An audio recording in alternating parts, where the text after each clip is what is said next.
Hello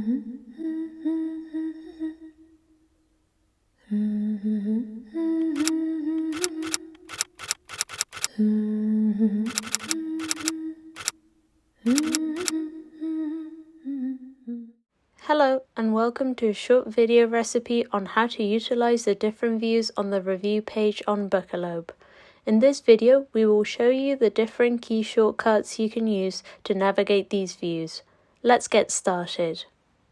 To help you in the process of reviewing your document, Bookalope has different views that can be accessed using key shortcuts that provide a more focused, high-level view of your work. Make sure that no page element is currently active on your page in order to use the key shortcuts. Let's go through them.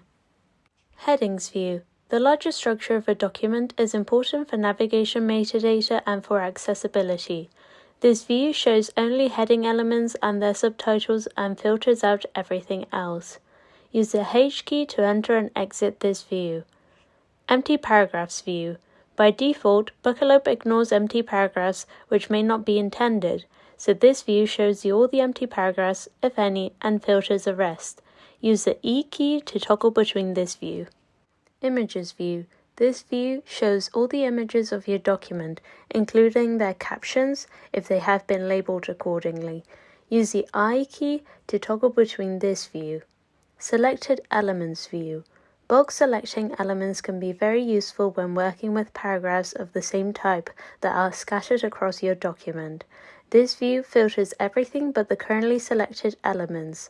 Use the S key to toggle between this view.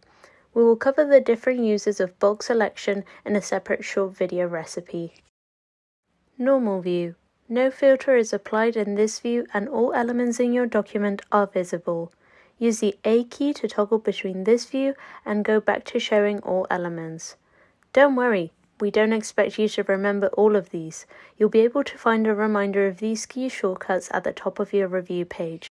That's it. If you want to access more detailed information on how to use Bookalope to its fullest potential, you can find more short tutorials on how to use our tools on our YouTube channel. Alternatively, you can also find these in our online manual page. You will find all the relevant links in the description box below. Thank you for watching.